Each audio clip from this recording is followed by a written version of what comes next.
the chances right now, in my opinion, 50-50, they pull the trigger and they take these belts off Cody Rhodes. Shit. I would have rather have had John Cena in that spot. That's fucked up. You think John Cena? I mean, it would have made a lot of money. They already did that match though. They did that match. They did. But Cena's there with Austin Theory this year. But WWE 2K23 is out. Cena is a cover star. Matter of fact, I got to play that shit tonight and finally got done downloading. Cena is a cover star. Mm-hmm. So Cena could have been Cena's story. Cena could have went into WrestleMania versus a tribal chief. That's too much juice, man. If you ain't getting The Rock, could have got Cena, man. That's too much juice. But now that's too much juice. But now we gotta take this guy from the AEW and put him in the match and make it all about the dweeb. you know what I'm saying? That's what we're doing here.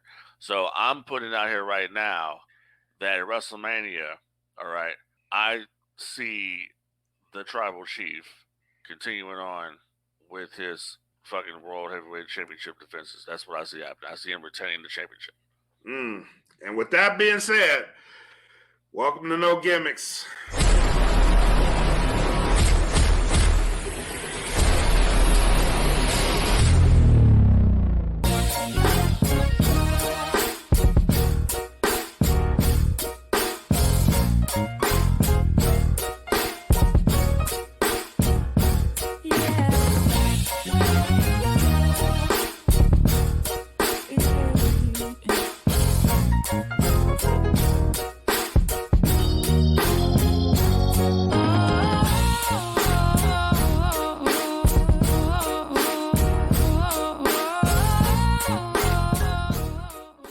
Welcome back to No Gimmicks here on the DFPN.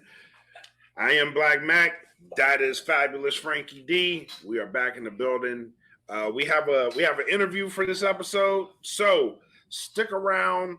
We will get into the interview. Before we get into the show, let's shout out sponsors. Shout out to the Plugs Earbuds and shout out to Fiverr. Join the Patreon. If you're listening to this audio, that means you are not on the Patreon. So go to www.patreon.com/thatfilmpodcast. Little as $3 a month gets you access to all the podcasts. If you want to go a little bit higher, you get extra stuff. So, like I said, if you're not on Patreon, that means you're listening to this live. Get yourself to the Patreon. And we also have the Bandcamp new music dropping from all of your favorite Dat Feelin artists. Go to datfeelin.bandcamp.com. And we have a plethora of merch coming out. So go to Teespring, search Dat Feelin Podcast, www.teespring.com, search for Dat Feelin Podcast. Get you some good merch. We have a great new line that just dropped, the Dat Feelin 50-year anniversary of hip hop. That shirt just dropped, so go check that out. Now, on to church business. Fabulous Frankie D. We did a cold open. Is Cody Rhodes the guy? You say, come WrestleMania, the AEW guy will be losing. I say it's 50-50. And this is just based on the promo that he cut last night, because before last night, I was 60-40. Roman Reigns was taking this title. He was going to hold it for another year. Maybe we'd get The Rock somewhere in between that. Maybe somewhere around SummerSlam.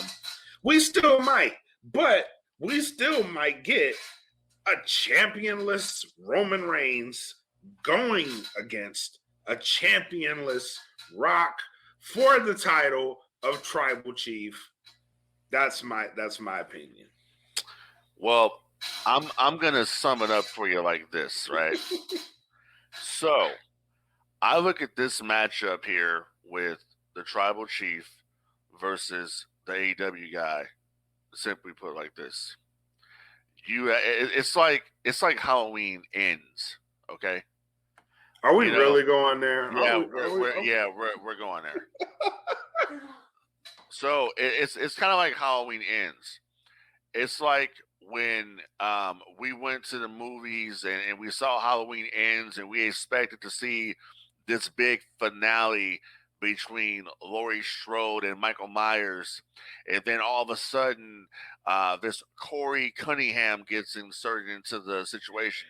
Well, it's kind of like this is so bad. It's kind of like how people thought, and once again, WWE never advertised The Rock, but The Rock, on the rumor of him being at the show wrestling the Tribal Chief, sold all those tickets for WrestleMania. Period. Nobody can deny that. So That's true. What I'm getting at is that you have Roman Reigns versus The Rock, Michael Myers versus Laurie Strode, and all of a sudden here comes Corey Cunningham, Cody Rhodes. And it's a whole nother different story now, and The Rock ain't even going to be there. That's kind of where we're at in this situation right here. Wow. And that is a very fucked up way to put that. But it's a real way to put it. Okay? That's true. It is. I got nothing against Cody Rhodes.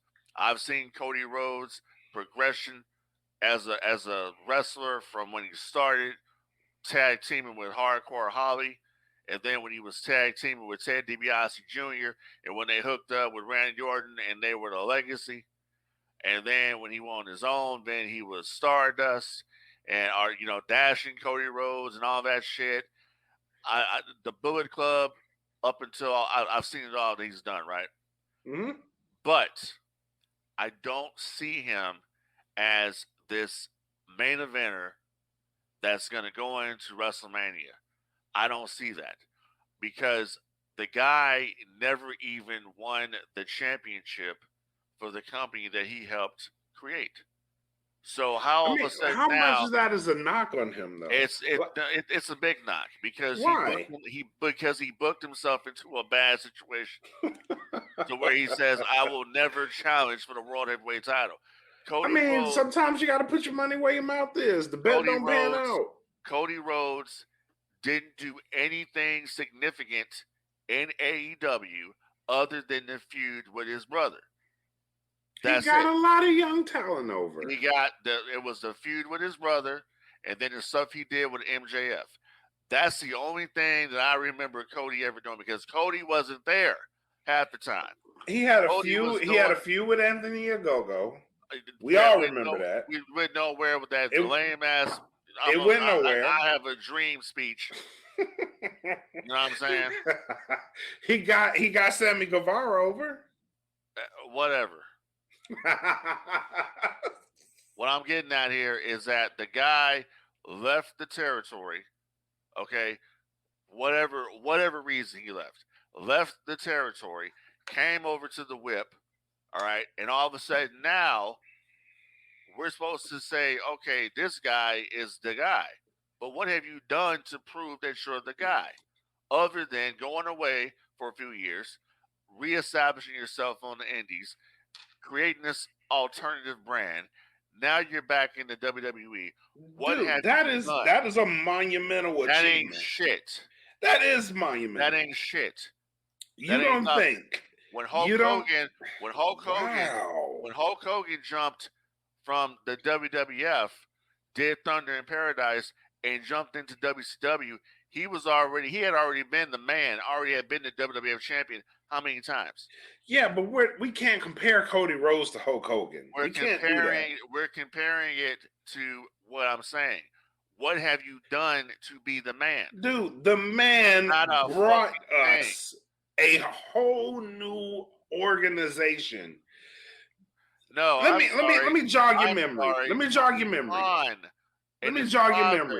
Tony Khan and his father brought us a whole new but Cody Rhodes is widely regarded as the catalyst for AEW. Widely regarded because of him and Dave Meltzer. AEW was founded on a tweet. that he responded to Dave Meltzer with. Listen, and I don't want to be like this mark for Cody Rhodes, but what I'm saying is without Cody Rhodes, we would still be fucking complaining about the shitty writing that we're getting from WWE. Let's just be honest. No, because let's just be honest. Let's be honest, because they were comfortable. If people hadn't ran their fucking mouths about sexual shit that went on with Vince McMahon, then there would never have been a regime change. This is later. But what I'm telling you is, I mean, how the fuck we have an alternative mad about that to begin with when motherfuckers do that shit all the time? Yeah, I know. Because Vince did it. Oh my God.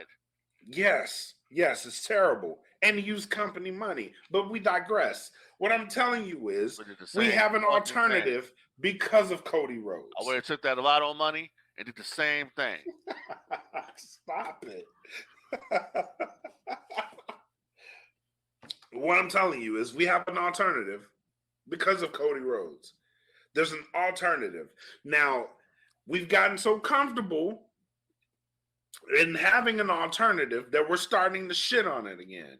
And eventually, it's going to go the way of TNA if we don't shut the fuck up. So what I'm saying is... How is it going to go the way of TNA? Because, man, listen, people, and this is history repeating itself. TNA was born, and it gave us a great product. The instant it wasn't so great, people started shitting on TNA, and then TNA. And why wasn't it so great? What happened? Changes, creative changes. Really? Is that what it was? Yeah, I think so. No, that's not what it was. No, that's not what it was. What it was was it? You had personal issues going on there with certain people. Then you have AJ Styles, who they wanted to cut his pay. AJ was the John Cena of TNA. He was the guy. Okay. Yeah. You want to cut him. By the way, when AJ came over to WWE years ago, he had already been the TNA champion and had already been the IWGP champion as well. So he was being groomed as the guy, and that was legitimately could be groomed as the guy. Because Cody was too, but Cody going to AEW because Cody was on the Indies collecting belts, and then he went to AEW. Let me ask you a question right now. Did Cody Rhodes ever win the AEW World Heavyweight Championship? Why is that a heel? Did he ever win the AEW World Heavyweight title? No, he didn't. But why is this a heel? Why is this a heel that you stand on? Why can't the man who laid the brickwork for AEW? He helped lay the brickwork. He doesn't have to win the championship. I'm supposed to disregard people. Oh my God! That I've been putting in work at WWE. I'm to just disregard all the hard work. Did they found AEW? This is like Vince McMahon does not ever have to win the WWE championship. Why? Because he's fucking Vince McMahon. He did win. Anybody who helped lay the brickwork, Shane McMahon. Does Shane McMahon have to win the championship? Vince McMahon Fuck no. Did win the WWE championship. He did, but this was a power move years later. Yeah, but they didn't have to. They never did. Completely burying your shit, dude. No, if they never won the championship, it's okay because they laid the foundation. I'm burying Cody Rhodes does not have to win the AEW championship to be relevant in WWE. That makes no sense. It's not about being relevant, bro. I'm talking about, does he deserve to be the main event of Mania? No, he does not. You weren't even there half the fucking year. You were out. You come back. Asses in seats say otherwise. You win the Rumble. What asses in seats? What are you talking about? Cody Rhodes, the man moves merch. A, he moves merch. B. So he's moving more Kids merch. love Cody He's Rhodes. moving more merch than Roman Reigns. Not at this point, no. He's moving more merch. He's catching up. He's moving more merch in the bloodline. No, but he's catching up. Is he moving more merch than a fucking NWO? No, but he's catching up. Cody Rhodes. Cody Rhodes is on the fast track. Cody Rhodes is on the John Cena highway when it comes to merchandise. Look, I want you to know this. I'm not gonna sit up here and act like this is like a burial of Cody Rhodes. It's not. I'm pointing out the fact that there are other people there that are more deserving of the spot to be in the main event. All right, let's get Jey Uso. One person in particular who's busted his fucking ass, reinvented himself. I'm talking about Seth Rollins. Question. Besides Seth Rollins' music, how else do you connect with him? He's a good wrestler. He's the architect. He's been putting in work. He was putting in work while they were down there playing with the billionaire. He's putting in work. This is true. Lately. All right, let's go since Cody Rhodes has been back. That was his main fucking feud was with Cody Rhodes. I know. Right. So once again, what the fuck has Cody Rhodes done? He beat the man who put in all that fucking work. Okay. That's how he got there. The man worked his ass off and got his ass beat by Cody Rhodes. That's why Cody Rhodes is in the spotlight. Okay.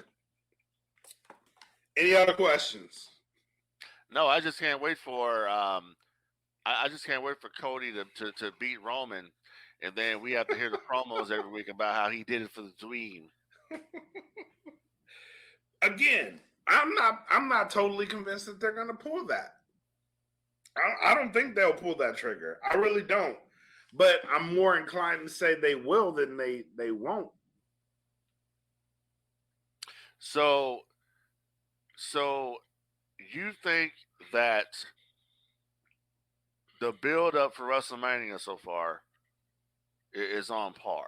You think that it's on par with everything that they've done? Like, let's say, like last year's Mania, which you attended, by the way. Mm-hmm. You think that this is on par?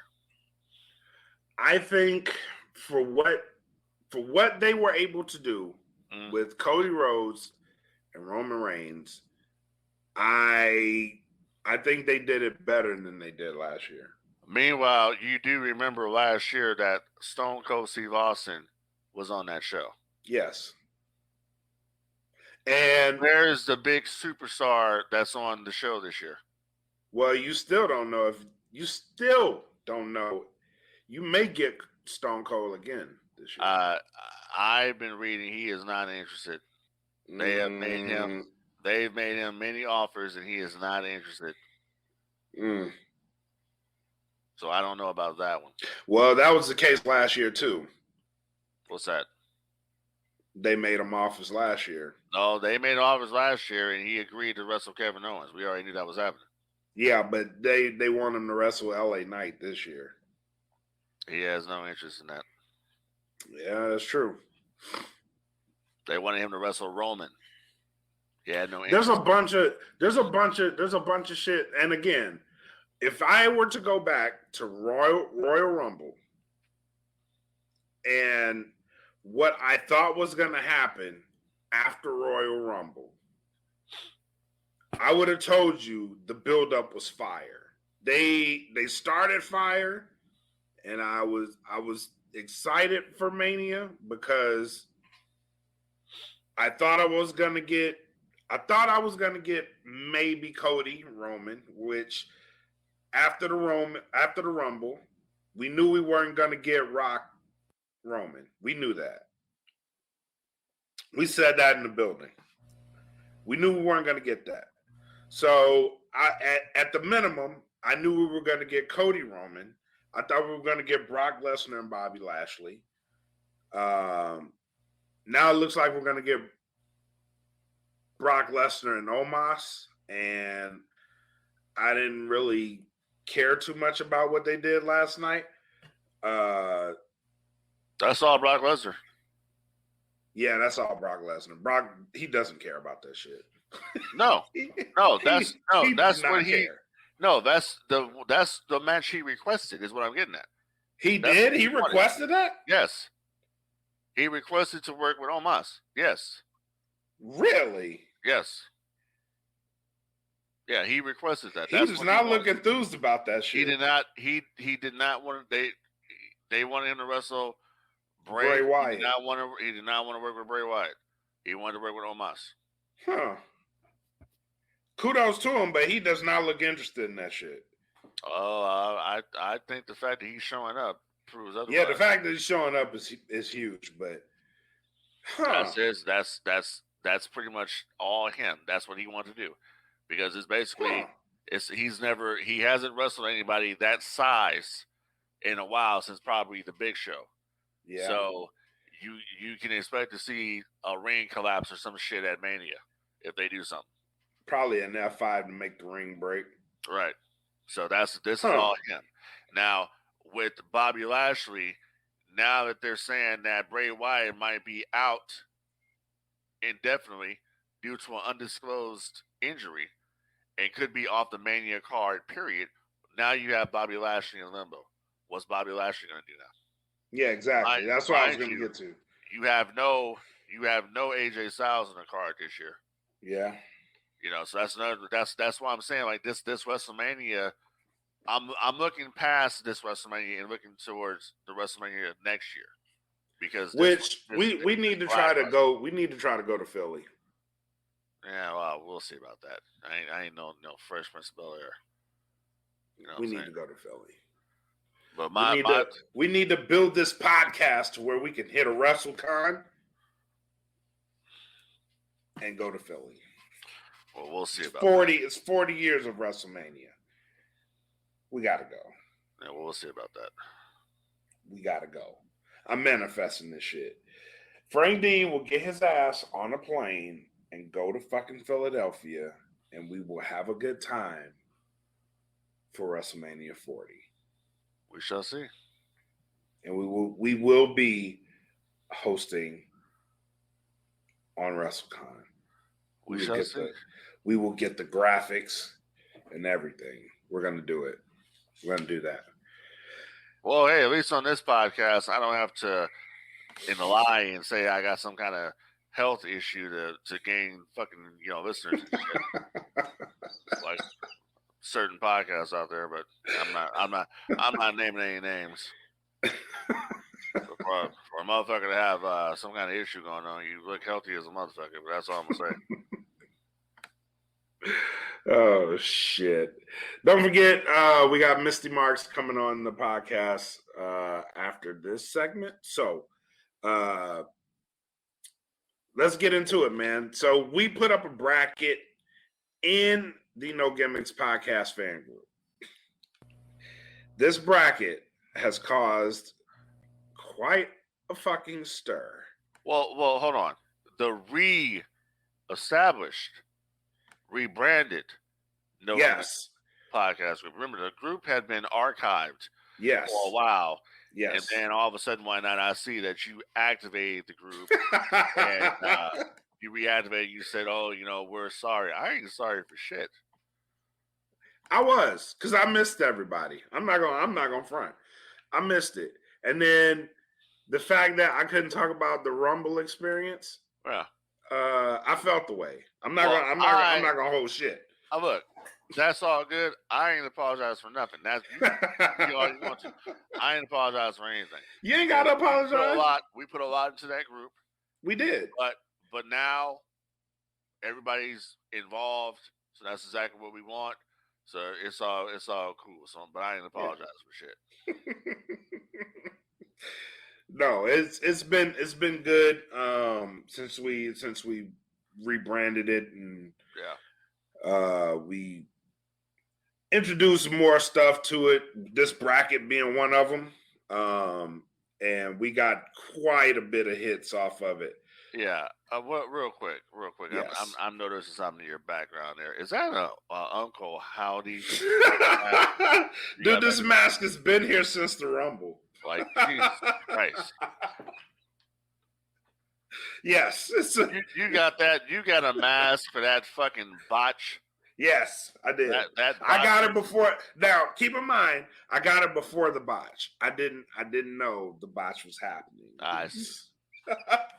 The mask was already secured and bought, and then the botch happened, and now I just got a mask. But yeah, Yeah, I feel you can't get your money back. It's there, so.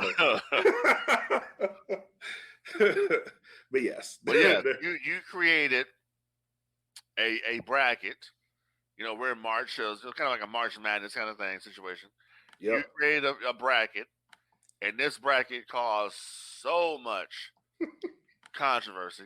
It did. So much It did. intrigue. So much talk amongst the fandom of No Gimmicks. And we're still talking about it, so we're going to talk about it right now and break it down, if you will, in public. Yeah, let's break this bracket down. Now I'm gonna bring it up. I'm gonna have to move it around while we look at it. But so this is the bracket. This is wrestling's GOAT.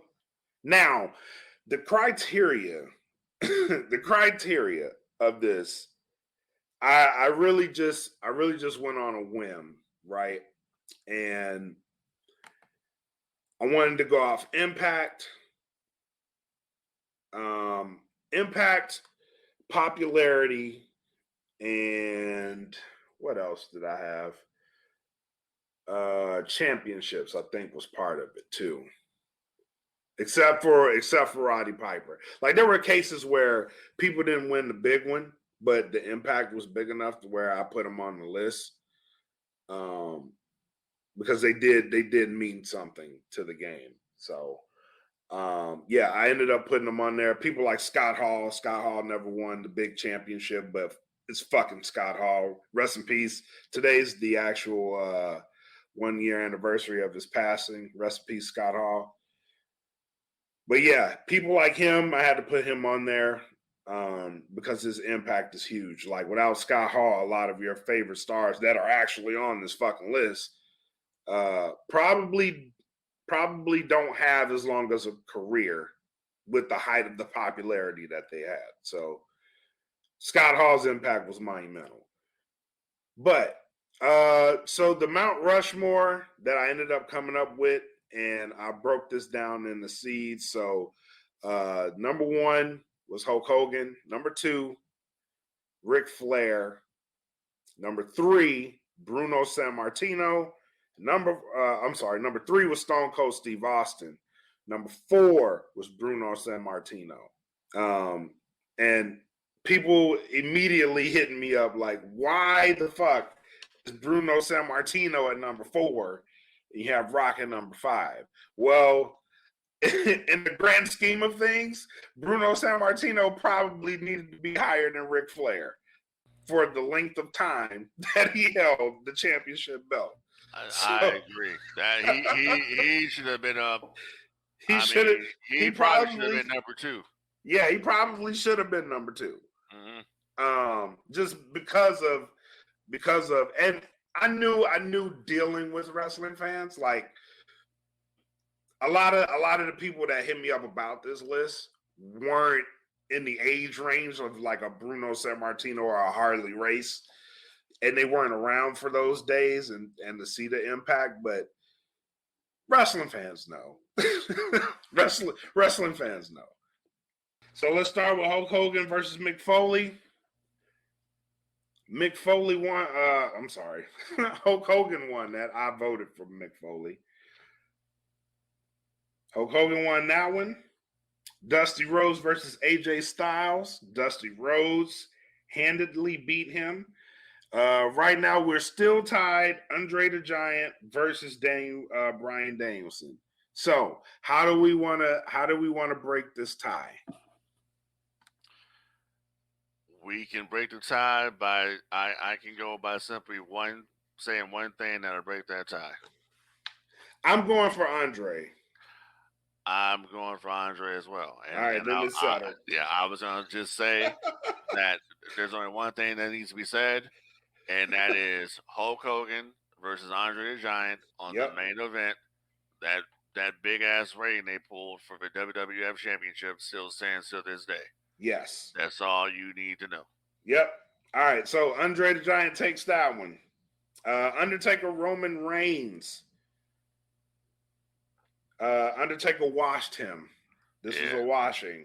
Yeah. So was Bruno. So I wasn't expecting this one to be a wash because of the current currency of fans. But goddamn, Bruno Sammartino beat the shit out of Kenny Omega. In this I voted for Bruno. I did too. He beat the shit out of him. He beat Eddie Guerrero. Yep. Eddie Guerrero beats out Triple H. Of course. Sting. I didn't like this one, but he washed Kevin Nash. The Rock washed Ricky Steamboat. I wasn't really a fan of that one. Yeah. Oof. Yeah. Yeah. All right, and that's the end of that side of the bracket, and we move on to the other side. So Ric Flair beats out Roddy Piper handily. Kurt Angle, I wasn't expecting this one either. I was expecting this one to be a close one. Kurt Angle washes Brock Lesnar. Absolutely. Kurt was a better athlete.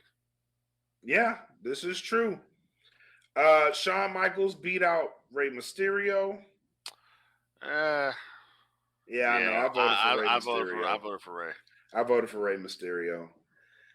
Stone Cold Steve Austin. Nope. Whoa, hold on. Let me go back. Macho Man. Booker T. Macho Man washed Booker T. Hell yeah. Washed him. What up, Mach? Stone Cold Steve Austin washed Harley Race. Yeah, and I'm gonna tell you something about that right quick. So, because even the wife says, "Who's Harley Race?" And I said, Harley Race was 7-time NWA World Champion. He basically made Ric Flair. Yes. All right. They were the main event of the first Starrcade. Yep. He's a household name for the NWA and the Crockett's. He came to the WWF for a little short run. He was King Harley Race. He was managed by Bobby Heenan. And then he would later go back to WCW, and he was the manager for Lex Luger when Luger turned heel, and he was most notably the manager for Big Van Vader. Yep. And then he, trained some people as well in the business. So I was surprised by that. It's just people don't know how the age difference. That's what it comes down to. Yep. So and then you're up against a mega superstar that transcended the business in Stone Cold Steve Austin. It's just there ain't no competition.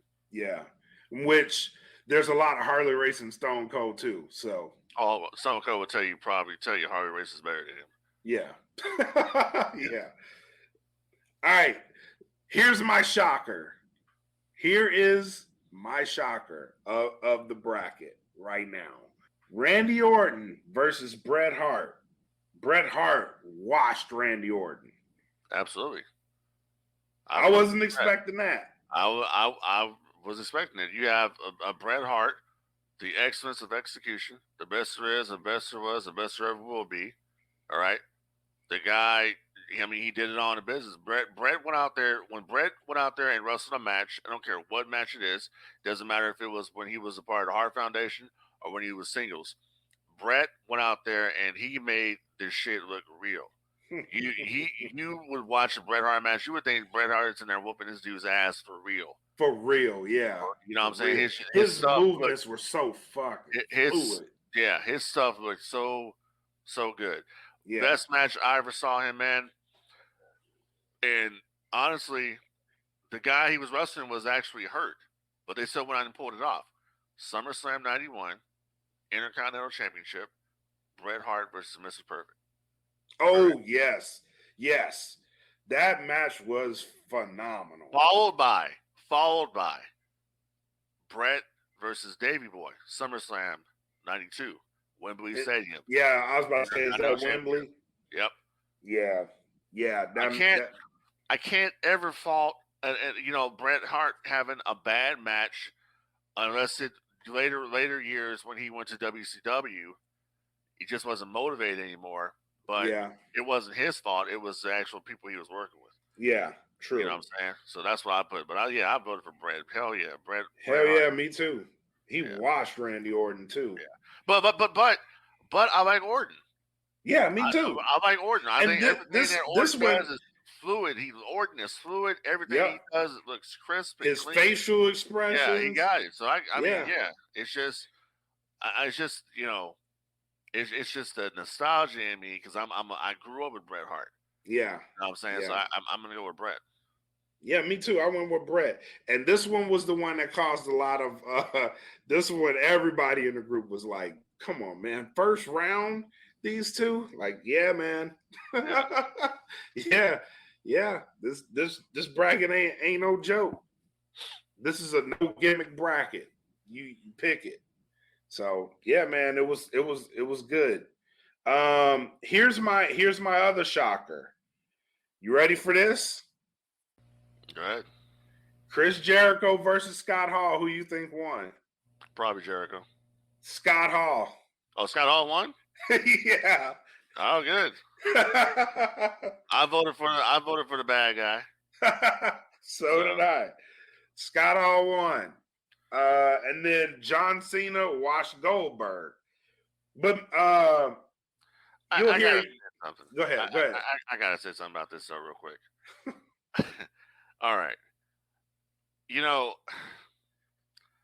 I'm not discrediting Chris Jericho at all, but there was nobody cooler in the business that you wanted to be like. You wanted to be like Razor Ramon. Yes. You know what I mean? You wanted to be like Scott Hall. You talk about the NWO. Scott Hall was the coolest dude in the NWO. You know what I mean? Him and Nash together, but Scott on his own. The dude just had it. The guy would get in the ring and do the cha-cha, right? And would look at the camera and say, "I'm the shit." Yeah. You know what I mean? Yeah. Personal problems aside, personal issues aside, Scott Hall was the man. Yes, sir.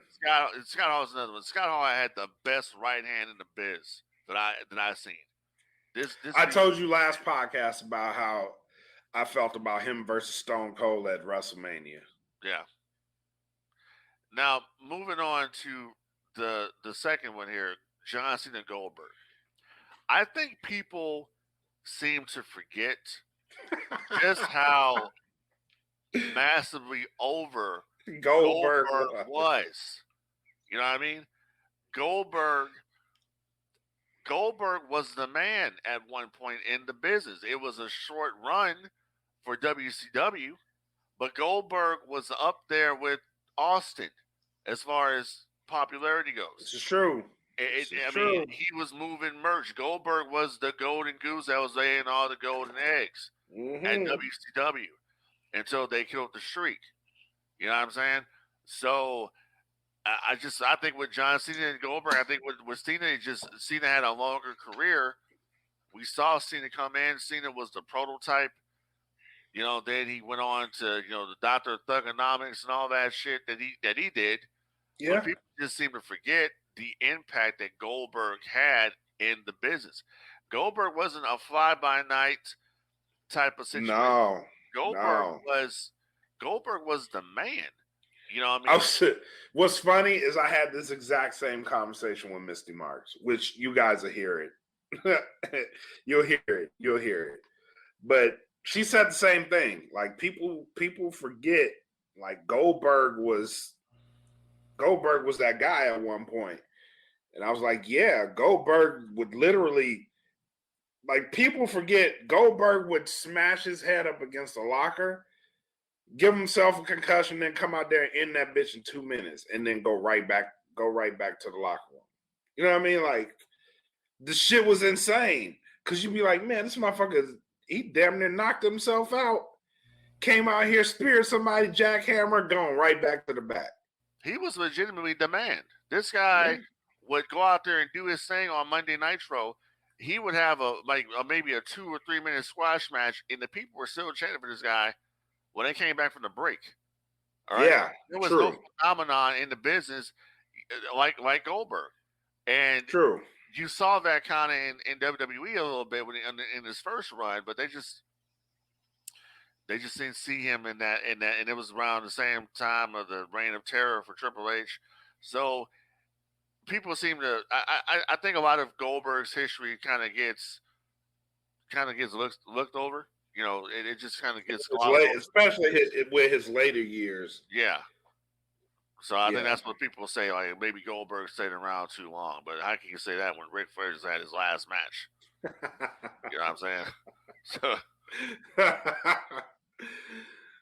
But yeah, so that's the bracket. If you guys want to get in on it, make sure you go to the No Gimmicks podcast fan group. The second round will start this Thursday, and it should be more intense on round 2 because everybody got their feelings out of the way on round 1, and then it's the reset of the feelings of everybody that went through on round 1. So there is no break in this bracket to where you're like, my guy's gonna win. Your guy is gonna go up against somebody else just as strong. So I created this bracket with the intent that it don't end up in The Rock versus Stone Cold. So yeah. Good luck. All right, let's dive right into this interview with Mystii Marks. Me and her had a sit down earlier. This was a great conversation, man. I'm pretty sure you're going to enjoy it. So let's just dive right into it. Myself, Mystii Marks, right here on No Gimmicks Podcast. Welcome back to the No Gimmicks Podcast here on the DFPN. And we got a special guest in the building with us today. I like to call this a new thing that I'm doing before they blow up, because if you keep your eye on the talent, you notice certain people with a work ethic and with a certain quality, and they stand out. So I did a lot of scouring, and it led me to this person. I'll let her introduce herself, and then we'll dive right into this interview. So, ma'am, please introduce yourself to the people of No Gimmicks. Hello, people of No Gimmicks. It's your girl, Mystii Majestic 3 Belts Marks on the podcast. What's up? 3 belts. Now, where are those 3 belts from, ma'am? So this nice little purple one here is from Dog Pound Championship Wrestling, the first ever women's champion to hold this title. Historic. Yes. This one here is from Amazing Pro Wrestling up in Laredo, Texas. This one here is from Vixen's Wrestling Revolution, and I am the 3rd woman to hold this title. So you speak dominance is what I'm getting. This all day, every day. All right. I speak greatness. This is greatness that we have on the podcast. This is wonderful to have. So I want to dive into who you are. How did you fall in love with wrestling? I fell in love with wrestling when I was about, I think, 9 or 10 years old. My mom used to watch it a lot, and with her, she would always scare me. Like, she would watch it, but I wasn't really into it like she was. And she would always, like, every time somebody got hit or body slammed, she would go bam, and it would scare the crap out of me. So at first, I did not like wrestling, but I remember this distinctive moment where we went somewhere on a Thursday night. I think this one, SmackDown, was on Thursdays, if I'm not mistaken. Yes, SmackDown was on Thursdays. Yeah, we went somewhere, and I was like, Mama, you got to record it. You got to record it. She was like, I'm going to record it. She recorded it for me, and when I got home, I remember it was a segment with The Rock and Stone Cold, and it was going off, and I was like, Mama, we missed the last 2 minutes. Like, I was freaking out, and she was like, it's not that serious. I said, yes, it is. I got to have something to talk about with my friends tomorrow. So I think at that moment, I knew, like, I was in love with wrestling. As a fan, you knew you were. As a fan, yes. you were fully immersed in it. So was Stone Cold and The Rock, was that your favorite feud, or was that the one that pulled you in? Because at that time, if you're talking Stone Cold and The Rock, man, everybody was feuding. So right. That was that your favorite? That drew me in. I was most interested in that one. But the whole era with the Brothers of Domination, that what got me. The Rock, I mean, not The Rock, Undertaker and Kane, them as a tag team. I remember when I watched the first casket match, like that is what like kept me watching it. But The Rock and Stone Cold, they was beefing at the time. Yeah, that's the hook right there. I think for a lot of people, I'm not going to say our age because you're probably younger than me, which you at least you look it. So like a lot of people in that age range, that's the feud for a lot of people. Yeah. Yeah. So yeah, I could see that. Because me and a lot of my friends, we would do the wrestling moves. And were you doing that too? Were you wrestling? Me and my cousins, absolutely. We'll go to grandma's house on the weekend, and I'll be like, y'all saw wrestling or SmackDown? Y'all saw, bam, bam. We wrestling in the bed. That was us. That's awesome. That's awesome. So, being that you got into it, what was the moment as a wrestler where you were like, okay, this is my life. I can do this. Ooh, so that's a good question. So let me back up. So the way I got into it, like I said, I've watched it from that day I was 9 years old. I don't believe I ever missed an episode. I probably missed a couple pay-per-views at the time. My mom would not pay for them, but I never really missed a SmackDown. I never missed a Raw. I never really missed any of those things. So once I got older, it just stayed with me. And if it was in town, if it had a show, I was there. Mm-hmm. And so an ex that I was dating at the time was like, why don't you try it? And I was like, you can't try that. You have to like get picked for that. So one day, it was around my birthday. I seen that Booker T had a, what is it called? Tryout? No, not really a tryout, a wrestling camp. He had a camp for like one day, and it was for like 6 hours. And I was like, you know what? Let me try it. So my 26th birthday, I bought my ticket. I remember that Sunday, it was on a Sunday. I kept talking about it, getting on my significant other at the time's nerve. And then once I got there, like I still have footage of me being there in the midst of everything and just saying, whew, that was a lot, but that was fun. I kept saying that was a lot, but that was fun. And then I remember Ryan Davidson over there at Reality of Wrestling gave me my first body slam. And for me, that was it. The body slam was it. The body slam that was it. I was like, oh, that hurt. But I was like, that wasn't too bad. Like, that was fun. So it wasn't, I've heard stories. I've never done it. I've taken a couple of bumps, but I've never done a camp or anything. First and foremost, I commend you on this lifestyle because I took a bump and I was like, yeah, this ain't for me. Like, I love it. That's how I do it. A lot of people don't take that first bump and they're like, no, I'm good. I'm gonna stay a fan. Yeah, I commend you.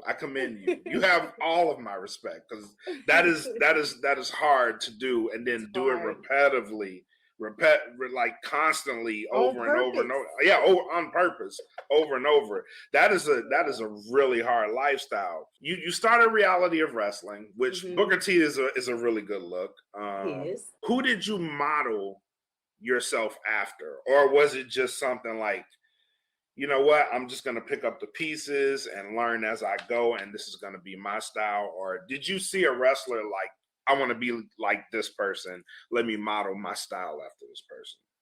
So once I got my feet wet and started having matches, the main go-to girl was Alicia Fox. Oh, that's a good model. I remember voting for her in the era where they was looking for the Diva Search. I just remember her just sticking out to me. Mm-hmm. And seeing a Black wrestler at that time on the caliber that she was on just made me cling to her even more. So once I got my feet wet and got into wrestling, Alicia Fox. That's very interesting because she's a worker. She is a worker. She's a worker, baby. Yeah, and then she's one of those. I study it. I don't do it, but I study it. Like every move that she does, and I can see that in you too. Every move that she does has a purpose. Like there's no wasted movements with At her. all. Yeah, that's a good model to have. That is a very good Love model her. to have. That is my girl. Shout But out to I know, Alicia Fox.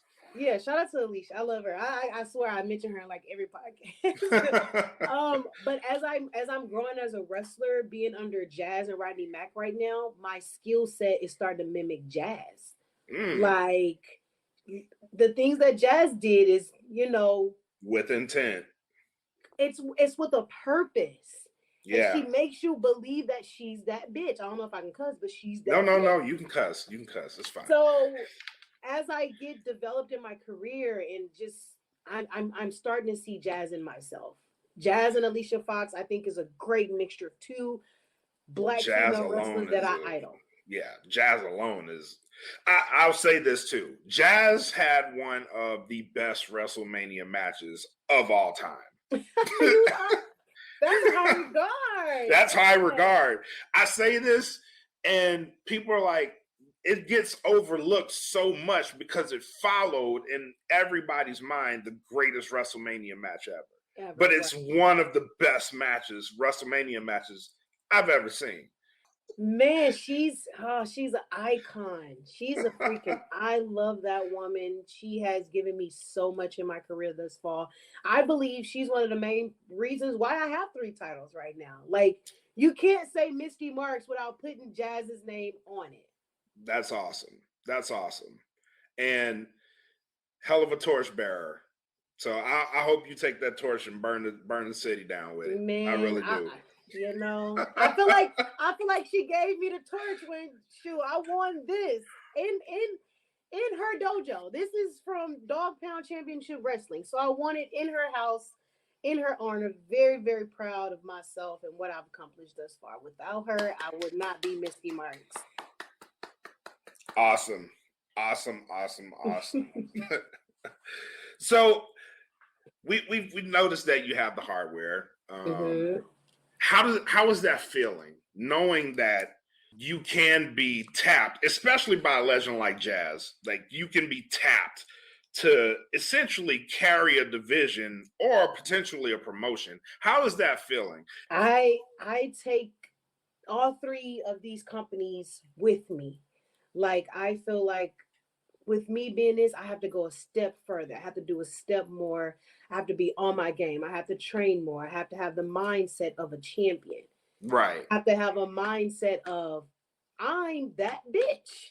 Like, it's just like, I look at Charlotte Flair, and she's one of the GOATs of this business at this time. And I think about the things that she does and how she carries herself. And I'm like, you know what? I want to mimic that. I want to be the best representation of each one of these companies. I want to be the best Mystii Marks that this company has ever seen, even though they have seen me before I won these championships. But taking that next step forward and wanting to be a role model for other girls that come up behind me. And if you take this title off me, that company sees something in you. So I want you to carry it even higher than I would. I want you to, I want you to take it a step up. So when I whip your ass to get it back, if you can take it from me, I'm gonna go a step above you. Like, that's how I feel. It's a great feeling though to be trusted, to hold these hardware, hold these championships. That means something to me, and it means something to the company that they trusted you with these. That's a great answer, actually. And I like the fact that you're like, I want you to be the best. Put them over. So when you beat their asses, it means something. I like it. Come on now. I'm rapidly becoming your number 1 fan. Yay! Well, you want to fight my mama and my brothers and my cousins for it, but if you're willing to take that bump, that's on you. Nah, they got it. They got it. You done probably talk too. Nah, I'm okay. Oh Lord. All right, so you have a big match coming up with Dream Girl Ellie. Yes. At Mission Pro Wrestling. How do you see yourself winning this match? So I've been watching film on Ellie, and she just seems like a hard-hitting MFer. Like, she's going to give me all I got in that ring. I don't know how I'm going to win it. I'm still strategizing. I got a little more time to get what I'm going to do together. Just know it's not going to be taken lightly. This is not going to be an easy win for me. This is going to be something that I'm going to have to, like I said, boss up and, put pedal to the metal and really figure out how to beat this woman because she is really good. Okay. Yeah, I've been watching film on her too. This looks like this is going to be a slobber knocker. I actually have this pegged as my match of the night for Edge of Glory, which, by the way, Edge of Glory, Mission Pro Wrestling, April 22nd, Edge of Glory, Mission Pro Wrestling, Dream Girl Ellie versus Mystii Marks. Another freaking outsider. Jesus Christ. But no gimmicks like that match so well. We sponsored it, so we like the matchup. Look, I didn't even know that. So we sponsored that match. Yes. But yeah, we are looking forward to that. We know you're going to come out victorious. We know you're going to look dominant in the process. We are pulling for you. So last question. How does the rest of 2023 look for the Majestic Mystii Marks? Hopefully, by this weekend, I'll be at Squared Circle Pro in Lubbock, Texas, wrestling Gypsy Makk for the first ever women's championship. Well, I'll be if I win. Well, when you win. Come on now. Let's speak this into existence. I will be the first ever Black champion at that promotion as a woman.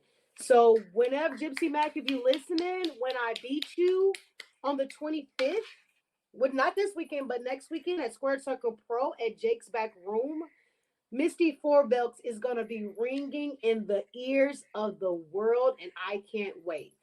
What was your... I had to get that out there because it's been a lot of smoke between me and her for the last 4 or 5 months. Get it out. So Mystii 4, I'm going to look. I ain't going to have nowhere to put no titles. Like, my arms are full. My waist is locked. Like, I'm going to have to put a headband on or something. Hey. So Gypsy Makk, just know, March 25th, I'm coming for you. But back to your question. 2023. There's a lot going on for Mystii Marks. Like, I am booked like crazy. Sometimes I'm doing 2 matches a day at 2 different promotions. It's just, I'm overwhelmed. Like, I would have never thought this where I would be, after stepping in the ring. I've been wrestling for almost 2 years, like physically wrestling for 2 years. Been in the business for 4. And 2023 is my year. Like, it's March, baby, and I'm 3 belts in. What have you done this year? So I might go into April and I'm 4 belts in. Let's get a belt every month. Let's do it. Them up. Let's do that. Get a grocery cart and just hang them on there and push it down the street whenever I go somewhere. But I'm gonna have all the titles with me, and we're gonna be rocking and rolling, baby. But you might need some security. I'm gonna be honest. You might need you some security with all that hardware, all that gold might tempt the people to come take it. I mean, I heard it's tempting. Yeah, it is. You might need some security. All that gold around. Yeah, but I don't know. I manifested 2023 last year. I said I'm gonna give it all that I got, and since it started, that's all I've been doing, giving all that I got, putting in 5 times the work because I'm a woman in this business, because we have to work harder. And being the fact that I am a Black woman in this business, I have to work 3 times as hard. 3 times as hard. 3 times. So we didn't even go over that. How is that with you being a Black woman in the industry? Like, knowing that you can be the top person and you're a Black woman in the industry. Like, saying that you have 3 belts is an accomplishment, but saying that you're a Black woman that has 3 belts from 3 different companies is one hell of an accomplishment. Absolutely. So that's my fault because I didn't think to give you those flowers. I apologize, but I got to give you those flowers. Yeah, that is insane. Smelled good. It smelled wonderful. I love it. Thank you. That is insane. I remember I was at training one day and we were going over something that I wasn't familiar with. And one of my friends, Bino Blue, shout out Bino Blue, City Boys, tag champs at Dog Pound. I was like, Blue, I can't do it. And he was like, you is the most decorated Black woman out here on the indies. You're decorated and you're Black. Get up here and do this. And I was like, you're right. I am the most decorated woman out here. I do hold 3 titles. And it made me, I was like, you know what? You're right. Let me get out of my comfort zone. Let me get out of my head. Let me just do it. And once, I don't know if I needed that or needed to hear that out loud from someone else. Affirmation. I was able to accomplish what I needed to do that day. It was like a eye opener for me. And to have my coach Jazz standing there, she was like, damn, Mystii, you is. It was like, wow. Like I never saw myself in that light until he said it. So now whenever I say something, I'm like, I'm the most decorated woman out here. My bad. I'm the most decorated Black woman out here on the Hell team. yeah. There's Talk no your other shit. woman out there right now that has 3 titles from 3 different promotions in 3 different cities in Texas. In 3 Texas. different cities in Texas. Yep. Nobody. So I'm very proud and I'm very humbled on how far, Jazz has taken me. If it wasn't for her giving me my first match, like, I have no idea where I'll be right now. I have no idea. Hey, that's God right there. That's God. Because somebody working with me. Yeah. You and you've earned the right to talk your shit. So talk your shit. All right. So let's get into so I came up with something. Okay. Pick one. Now this first one, I heard you're an anime fan. I dabble in anime, yes. All right. So, have you heard of Attack on Titan? Yes, I have not seen it yet. It's on my list to watch. It's so much out there. Come on, give me a break. It's so much. It's only the best one ever, but really, I'll give you a pass. Yes. Okay, now I definitely have to watch because I love Naruto. Now, see, I was gonna ask you Attack on Titan or Demon Slayer, but Demon Slayer. I seen Demon Slayer. That's a good show. Yeah, you're right.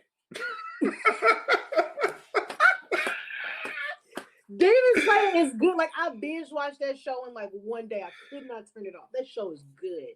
My wife hates anime and she watched it. That means that lets you know how good. That's how you know it's good. Stop playing with her. That's how you know it's good. Come on. All right, face or heel? Heel. Oh, why? You get to control so much. You're in control. You have more of a role to play. I like looking at that kid and saying you suck. I love that feeling. And they like, I don't care if you don't, I don't care. Like I love, oh my God, the crying in their faces is it's addicting. Really? Oh man. But then afterwards they come and hug me, so it's like You were quick with that one too. I love making these kids cry. Love it. It's the best thing ever.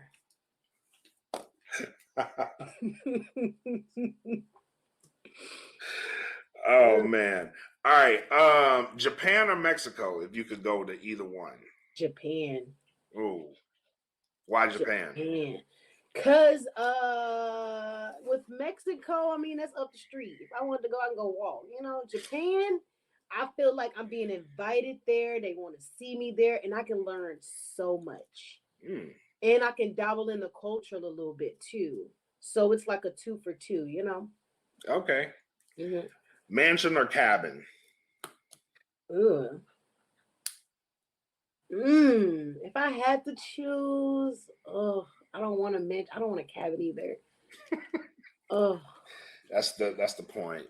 Like you don't want either one of those. I don't want either one. But if I had to pick, I'll go mansion. Okay.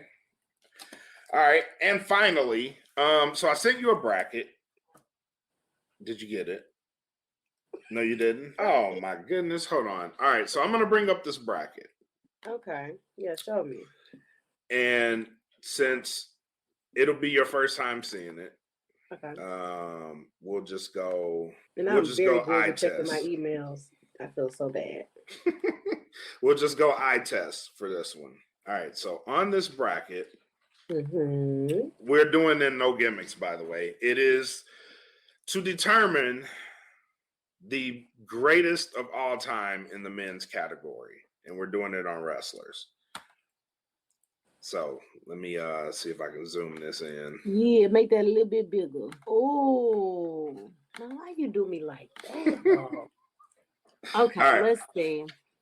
So we have for the number one seed. So the Mount Rushmore, according to No Gimmicks, is Hulk Hogan, Ric Flair, Bruno Sammartino, and Stone Cold Steve Austin. That's the Mount Rushmore. I'm not mad at that, Brett. I'm not mad at that. I'm not mad. Here's where we go awry. All right. So as you go down this list, it gets harder. I see. I don't even want to play. Oh, why you do that one? Okay. Yeah, see, it gets worse. So we have Bruno Sammartino versus Kenny Omega, Hulk Hogan versus Mick Foley, Ric Flair versus Roddy Piper. Wow, that's crazy. Triple H versus Eddie Guerrero. Like how? Yes. Like this has caused a number of headaches in the group. Sting versus Kevin Nash. Like what? Yes. Wow. It's the bracket of horror. Brock Lesnar versus Kurt Angle, Shawn Michaels versus Rey Mysterio, Booker T versus Macho Man. What are you doing to people? Yes. I don't want to play. I'm happy I didn't get it. I don't want to play. So by the time this comes out, we'll be in our second round. So I can tell you who's going on right now. So preliminary, we have Hulk Hogan, Dusty Rhodes, Andre the Giant, and Bryan Danielson are actually tied. So we're gonna have to believe you. That's hard. The Undertaker washed Roman Reigns. Bruno Sammartino washed Kenny Omega. Eddie Guerrero's advancing. Sting washed Kevin Nash. Okay, The Rock. I think The Rock beat Ricky Steamboat. Rock? You know what? That's a hard one. I can't beat that. Is a hard one. Ric Flair washed Roddy Piper. Of course. Brock Lesnar got washed by Kurt Angle. No way. I would have picked Kurt over Brock any day. Here's one. Rey Mysterio beat Shawn Michaels. Okay, I can see that. But that's hard. That's a hard one. Hard one. Macho Man beat Booker T handedly. I wouldn't be able to vote on that one. That one hard. Stone Cold washed Harley Race. This one is the one that caused the most problems. Bret Hart versus Randy Orton. Everybody was like, why is this the first round? Like, right, like, why? They're both so good. But I ain't gonna lie, I am a stickler for Randy Orton. Yes. Like, if I could mimic his career in Alicia Fox wrestling, I'm good. Yeah, that's a legacy there. Man, come on now. That's a legacy. Chris Jericho, Scott Hall. Ooh, I think Scott Hall's actually winning this one. Yeah, I would go with Goldberg over John Cena any day. John Cena washed Goldberg. That is sad. That is absolutely sad. Because to me, when I think about wrestling, I think about everything. Yes. Not just the wrestling, but the gimmick, the promos, the interacting with fans. Like John Cena over Goldberg. Nah. But a lot of people now weren't hip to what Goldberg was when he came. Man, like a lot of people don't understand. He was Roman Reigns before Roman Reigns is Roman Reigns. What are you talking about? A lot of people don't understand what Goldberg was when he came out. Man, that man was iconic. Like, stop playing with him. Like, please stop playing with Goldberg. This man smashed his head into a locker and then went and jackhammered somebody. Like, people don't understand that. I try to tell people this. Like, this man literally gave himself a concussion and then just went out. Multiple times. And just went out like it was nothing. But you know what? I think that stems from a lot of people not knowing old wrestling. Because like I grew up on it. Like I grew up on it. A lot of people, they didn't grow up on it. They started watching it when John Cena started. Not when Goldberg was defeating everybody, but when John Cena started. When The Rock kind of got into his groove and he wasn't I can't think of the first gimmick he had, but when he got rid of that and became The Rock, people didn't see that. Right. So Rocky Maivia turning into The Rock. Rocky Maivia. Yeah. Turned into him, baby. Oh, so yeah. I'm happy I didn't get that bracket. Oh, my phone must have knew. It was like, don't worry about it. We got you. We're going to block all that. Yeah, we got you. No, but send it to me. I will vote. I will play along. Okay. I will send it to you. I will send it to you. Yes. Well, ma'am, it's been an absolute pleasure having you on today. It really has. Thank you. You're one of the first people that has gotten me on with author of my title. So you're I think you're the first podcast I've done with all 3 titles. Yeah. Nice. Yeah. We made history. Yay, again. Look at me. Just making history everywhere. But yeah, you are a friend of the podcast. Anytime you want to come on, just let us know. You're more than welcome. So it's pleasure having you. It's a pleasure having you. Tell the people where they can find you. And if you want to shout out anybody, please shout them out. Ooh, shouting out people. Okay. First and foremost, if y'all want to find your girl, Mystii Marks, I got a new Facebook page. My old one got hacked, so please follow the new page. You can tell it's new because I ain't got no followers, okay? So it's Mystii, Mystii, because I'm twice as good as you. Marks with an S, the Majestic one. Yeah, that's on Instagram, Twitter, and Facebook. I want to shout out my boo. Hey, boo, how you doing? I love you. My mommy and, all my fans that supported me, thus far. Just know, y'all support didn't go unwatched, baby, because look what y'all done did. Look, y'all done helped your girl. So keep supporting me. Keep going, and I love you guys. Never stop believing in your dreams, because I didn't. Amen. All right. Well, with that being said, thank you for coming on to No Gimmicks. And again, anytime you want to come on, just let us know. That door is always open. Yes, sir. Thank you, Blak. All right. That's it, man. Any parting shots? Conan is going to induct Rey Mysterio into the Hall of Fame. That'd be cool to see that. Haven't seen Conan on WWE TV since he was Max Moon. I think, and I don't even think it made television when he was Max Moon. No, it didn't. It made the house show. So technically, I mean, shit. Going back, he hasn't done anything on this level since WCW.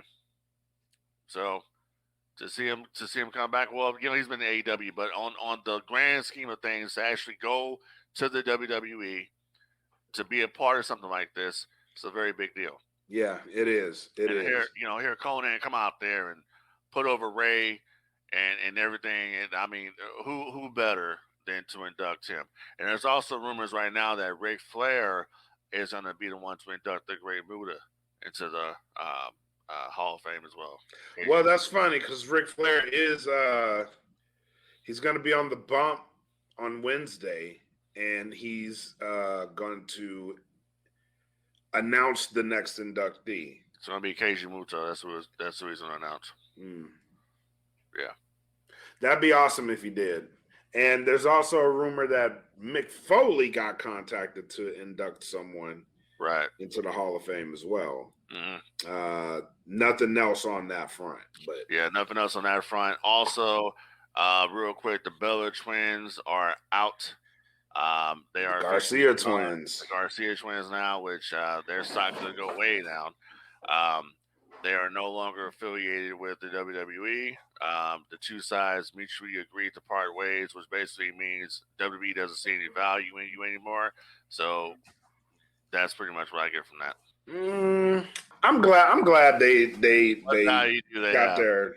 Yeah, I'm glad they got their due. There. They knew what it was. They Yeah. knew what it was on the 30th anniversary show when they got basically screwed over.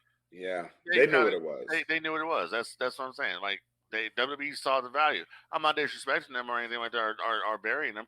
It just is what it is. They knew their value. Their WWE doesn't see any value in them.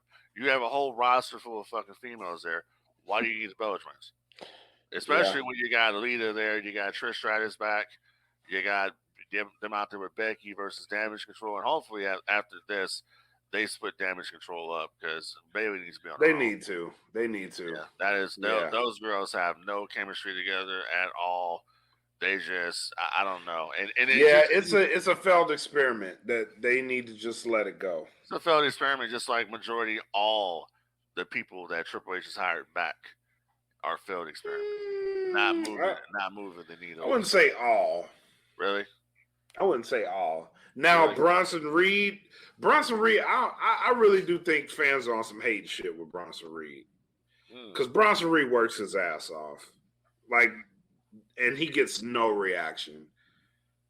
I think that's some real hater shit. For real. Isn't that funny that he got the same reaction when he was there the first time before Vince said he didn't say anything in him? Yeah. Isn't that funny? That's wild, right? But the guy works his ass off, though. It's wild to me. Yeah, I get that. But maybe if they would have did some vignettes to reintroduce him and just said him coming out there and helping the Miz. Well, that didn't help. That didn't help either. But a majority of the guys that have come back, they've just come back. It wasn't like, hey, let's put you in something. Well, a couple of them had something meaningful. But they've come back, and they just haven't. They've delivered in the ring.